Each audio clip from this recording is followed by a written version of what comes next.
Here's the scene. Tuesday evening. You're standing in your own kitchen in Fort Worth, Texas, holding a glass of water you poured 6 minutes ago and haven't touched. Your wife walks in from the garage, drops her purse on the counter, and says, without looking at you, "Coretta says we're basically roommates." And honestly, she's right. You don't flinch. You don't argue. You take a sip of that water. You nod once. And you say, "Okay." She blinks. Wasn't expecting that. She was expecting the conversation, the one where you push back, where you try to fix it, where you say something she can dismiss. But you just said okay. Okay what? She asks. Okay, roommates. I'll have the paperwork ready by Thursday. That was my kitchen, my wife, my marriage of 14 years. My name is Gideon Fried. And what happened next? I'm still not sure the legal system was designed for it. Let me back up. Myrna and I met at a continuing education seminar in Dallas. She was working in hospital administration. I was an actuary, risk assessment, probability models, the kind of work that makes people's eyes glaze over at dinner parties. We weren't flashy. We were steady. We bought a 3-bedroom brick house on Ridgely Hill, 2 blocks from a park where the live oaks made a canopy so thick you could walk in the rain without getting wet. Chip came along 3 years in, sharp kid, quiet like me, played JV basketball. Then Moss, 9 years later, loud, always building something with his hands, always asking why. There was a time Myrna and I would sit on the back porch after the boys were asleep and just talk. Not about anything important. Just the day, the sound of cicadas and her laugh. That was enough. I remember one October, she brought me coffee in my basement office and said, "I married the most boring man in Texas and I wouldn't change a thing." She meant it then. I don't know when that stopped being true. There wasn't a single moment. It was erosion, like water on limestone. Slow. Invisible. Then one day you look down, and there's a canyon. The comparison started about 2 years ago. Small at first. Sarah's husband surprised her with tickets to Hamilton. Then sharper. Sarah's husband made partner. Sarah's husband remodeled their kitchen himself. I'd nod. I'd say that sounds nice. I didn't realize she wasn't sharing. She was indicting. The basement became my territory. I set up a desk, a reading lamp, a small shelf for woodworking books. Gideon's Den, she called it. Not warmly. Like naming a cell. I started sleeping on the pull-out couch down there. Just tonight became a month. 2 months. She never asked me to come back upstairs. By spring, she hadn't reached for me in 5 months. Not a hand on my shoulder. Not a brush against my arm in the hallway. Nothing. I tried once. Touched her elbow while she was loading the dishwasher. She pulled away like I'd burned her. "I'm busy, Gideon. You're an adult. Deal with it." That sentence. I filed it somewhere inside me. Right next to the actuarial tables. Cold storage. Every 3 weeks, Myrna sat in Coretta Jarrett's chair at the salon on Camp Bowie Boulevard. 2 hours of highlights and marriage demolition. Coretta had been divorced twice, was working on a 3rd separation, and had opinions about every husband in Tarrant County. What I didn't know then was that Coretta wasn't just listening, she was coaching. So when Myrna walked in that Tuesday and called us roommates, she was delivering a verdict she'd been rehearsing for 6 weeks. She just didn't expect me to agree. Wednesday morning, I drove to the office early. Sat in the parking lot. Didn't go in. Instead, I called Norbert Abernathy, my college roommate, now a corporate contracts attorney in Houston. "Norb," I said, "if 2 married people wanted to formalize a roommate arrangement while still legally married, shared residence, split expenses, defined boundaries, what would that look like?" Silence on the line. Then, "You're serious?" She called us roommates. "I'm making it official." Norbert laughed, then stopped laughing. "Gideon, that's either the most brilliant thing I've ever heard or the most dangerous. Let me draft something." Thursday morning, 6:15 a.m. I placed a 7-page document on the kitchen table next to Myrna's coffee mug. Residential cohabitation agreement between Gideon Fried and Myrna Fried. Section headers. Numbered clauses. Signature lines. The highlights. Mortgage split 50-50. Her half due on the 1st of each month via bank transfer. Utilities divided evenly. Groceries. Separate purchases, separate shelves in the refrigerator, labeled. Shared spaces, kitchen, living room, garage, available on a rotating schedule for personal use. Basement, exclusively mine. Master bedroom, exclusively hers. Children's needs funded through a joint account with equal monthly contributions, documented. No shared streaming accounts. No shared credit cards. No financial entanglement beyond the documented terms. Myrna came downstairs at 7. Picked up the document. Read the first page standing. Sat down to read the second. By page 4, her hands were shaking. What is this? What you asked for? A roommate arrangement. Formalized. This isn't what I meant. You said we're roommates. Coretta confirmed it. I'm making it legally clear. Legally? Gideon, this is insane. It's actually quite standard. Norbert drafted it. He does contracts for Fortune 500 companies. It's clean. Stay with me here, because Myrna's face in that moment. I'd never seen it before. Not anger. Not sadness. Confusion so deep it looked like vertigo. She wanted emotional distance. She got a legal document. She didn't sign it. Not that day. She grabbed her keys and left. I heard tires screech on Ridgely Drive. I sat at the table. Reread the agreement. It was clean work. Norbert always did clean work. Then Chip came downstairs for school. 15, gangly, hair in his eyes. He saw the document, saw my face. You okay, Dad? Yeah, bud. Just some paperwork. He looked at the signature lines. Looked at me. Didn't ask anything else. Chip was like me. He processed things inside. But I saw it in his eyes. He understood more than a 15-year-old should. Saturday morning, I went to my woodworking class at the Southside Community Center. 8 guys, a retired shop teacher named Earl, and the smell of fresh-cut cedar. I was making a jewelry box, cherry wood, dovetail joints. My hands knew what to do even when my head didn't. Earl watched me sand the same edge for 20 minutes. Gideon, that edge is done. I know. Then why are you still sanding? I didn't answer. Earl nodded and went back to his lathe. He understood. Monday, Myrna came to the basement stairs. Didn't come down. Just stood at the top. I'm not signing that document, Gideon. That's your right. But the terms are effective regardless. I've already opened a separate checking account and moved my direct deposit. You can't unilaterally change our finances. You unilaterally changed our marriage. I'm documenting the reality you created. Silence. The kind that has weight to it. She went upstairs. I heard her call Coretta. Here's where it gets interesting. Wednesday, Myrna's credit card declined at the grocery store. Not because I'd cut her off. I hadn't touched her accounts. But because the joint card had a limit, and without my automatic overpayment covering her spending, the balance caught up. She called me from the H-E-B parking lot. The card declined. Which card? The joint one. I stopped paying above the minimum on shared accounts. Per Section 4 of the agreement, each party is responsible for their individual purchases. I didn't sign your agreement. You don't have to. The terms reflect the arrangement you described. I'm just living by them. I could hear Coretta's voice in the background. Myrna had her on speaker.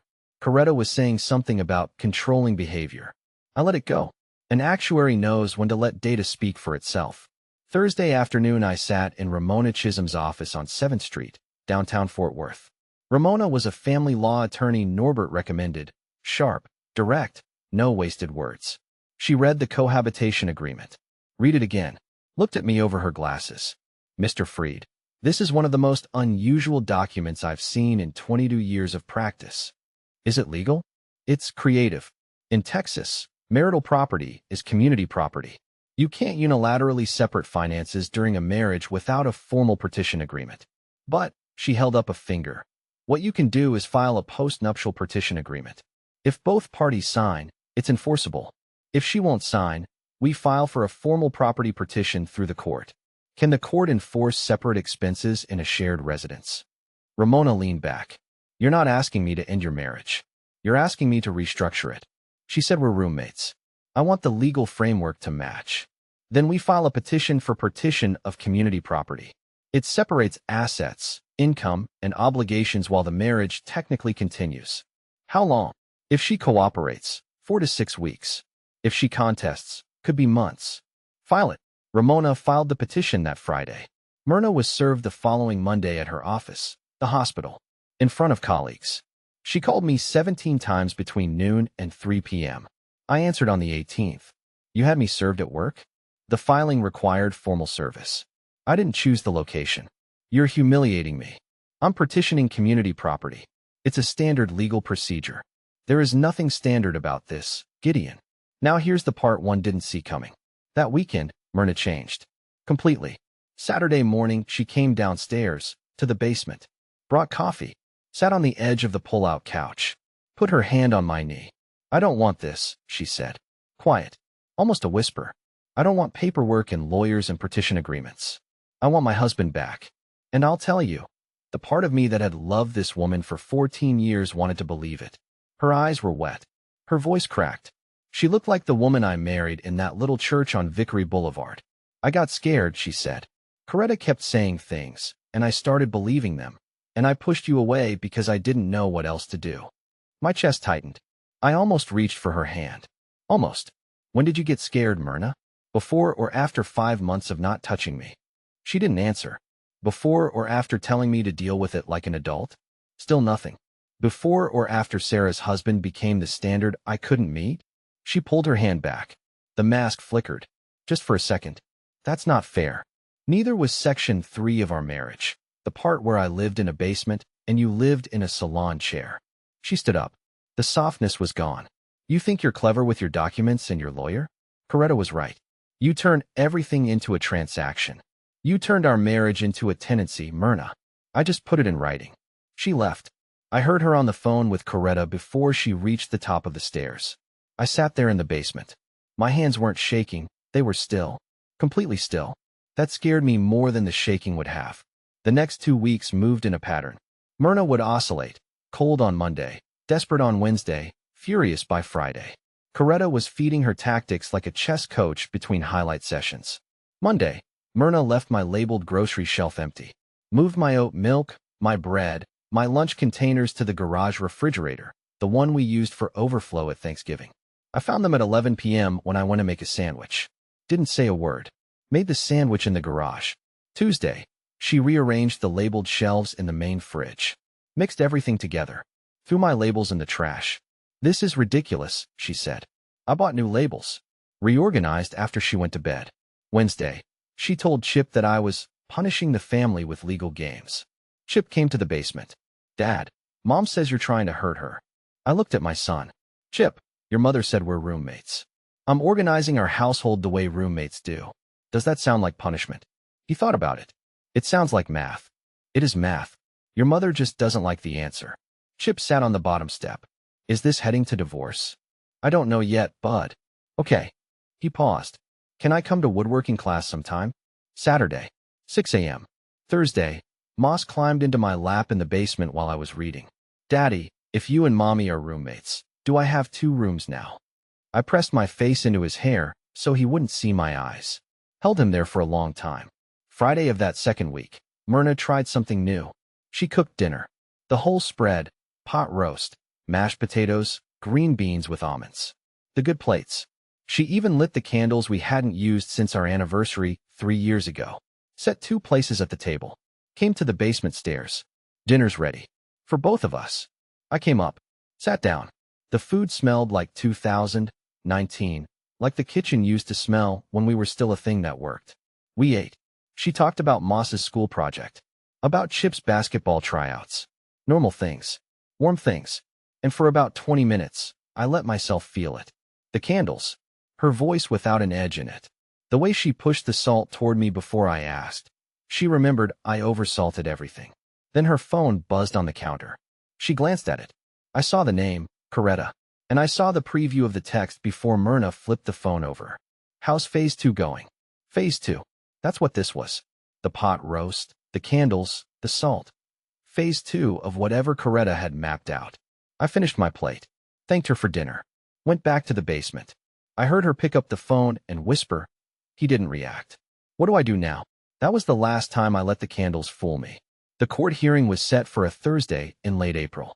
Ramona prepped me in her office the day before. Myrna had hired her own attorney, a man named Vickers from the Sundance Square area, aggressive reputation, loud ties. "He'll argue this is coercive control," Ramona said. "That you're weaponizing the legal system against your wife." I'm formalizing the term she established. I know, and the judge will see that. But Vickers will put on a show. Stay calm. You're good at calm. I almost smiled. Occupational hazard. The courtroom was smaller than I expected. Wood-paneled, fluorescent lights. A judge named Marion Oakes who looked like she'd seen every variation of marital collapse known to Texas law. Vickers went first. Painted me as a cold, calculating husband who responded to normal marital friction with a weaponized legal assault.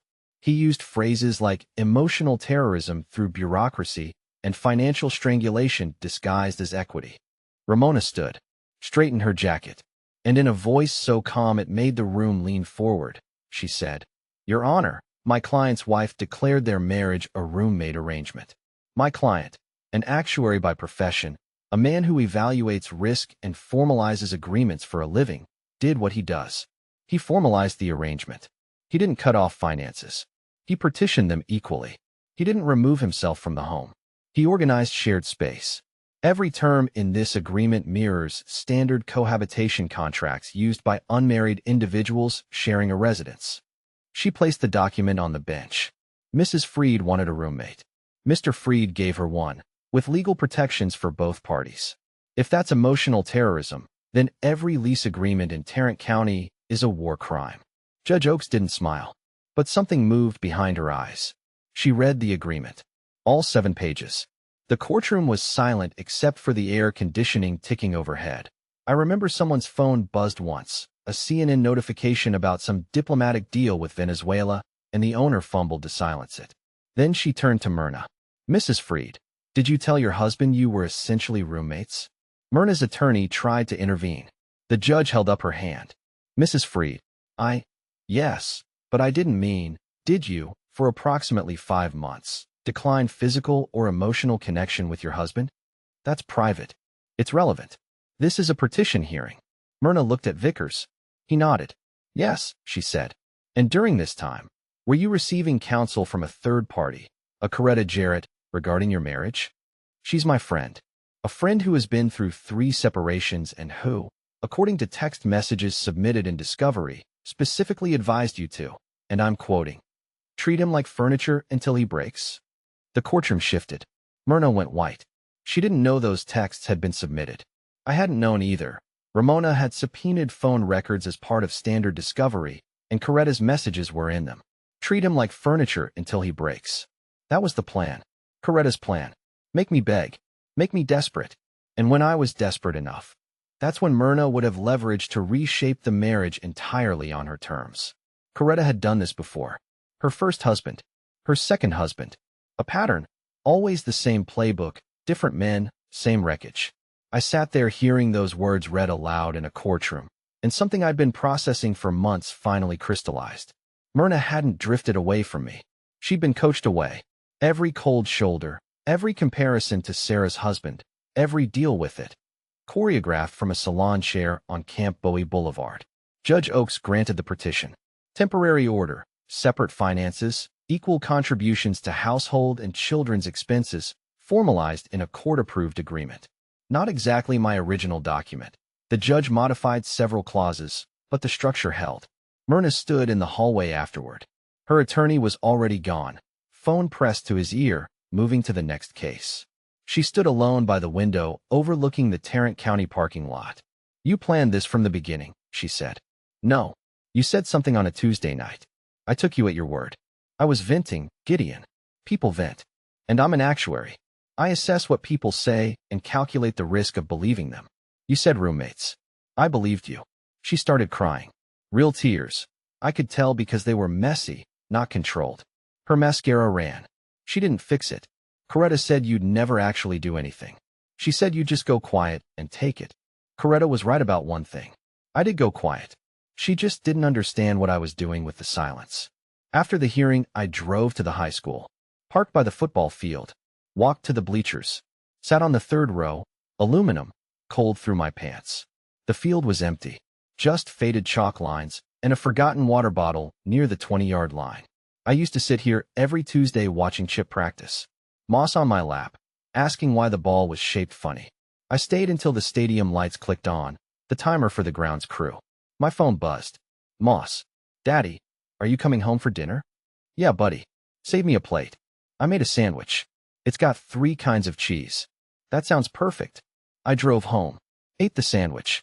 3 kinds of cheese. It was terrible, and I ate every bite. The partition stayed in effect for 90 days. Separate accounts. Documented expenses. Wednesday was her evening for the living room. Thursday was mine. It sounds absurd. It was absurd. But here's what nobody expected. It brought clarity. For the first time in 2 years, I knew exactly where I stood. No guessing. No hoping she'd reach for me across the bed that was no longer ours. The document removed the ambiguity, and without ambiguity, there was nothing left to weaponize. Coretta called Myrna 3 more weeks. Then stopped. Her latest relationship collapsed, and suddenly the marriage advice dried up. Coretta's playbook had a perfect record. Every marriage she'd coached had ended. Every single one. Chip came to woodworking class that Saturday. Sanded a cutting board. Didn't say much. Earl showed him the hand plane. On the drive home, he said, "Dad, that judge read Mom's texts out loud?" "Some of them." "The furniture one?" "Yeah." He looked out the window. Fort Worth scrolling past. "You're not furniture, Dad." "I know, son. You're the foundation."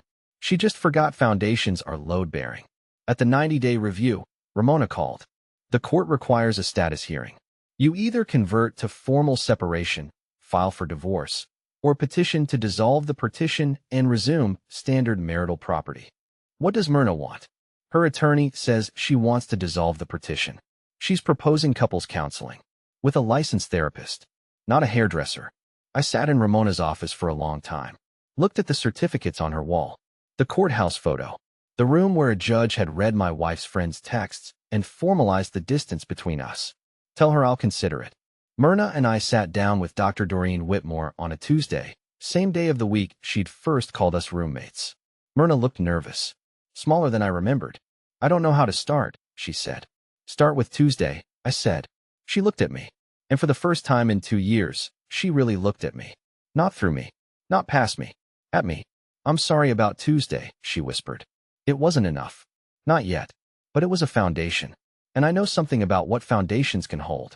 Chip and I still go to woodworking class on Saturdays. Moss comes now. Earl gave him a block of basswood and a dull chisel, and the kid's been carving the same lopsided bird for 2 months. He's proud of it. I am too. Myrna sits on the back porch some evenings. Sometimes I join her. We don't always talk. But the silence between us is different now. Not empty. Just quiet. Coretta called once, months back. Myrna let it ring. Looked at the screen. Looked at me. Set the phone face down on the table. The court file is still open. Ramona says we can close it any time. I haven't yet. Not because I don't trust Myrna. Because I'm an actuary. And actuaries know, you don't cancel the policy just because the house hasn't burned down this year. She called us roommates. I gave her a lease. Turns out the most dangerous thing you can do to a quiet man isn't ignore him. It's give him a legal framework and assume he won't use it. Dear listeners, that's our ending. If it resonated, subscribe to support the channel. See you next time.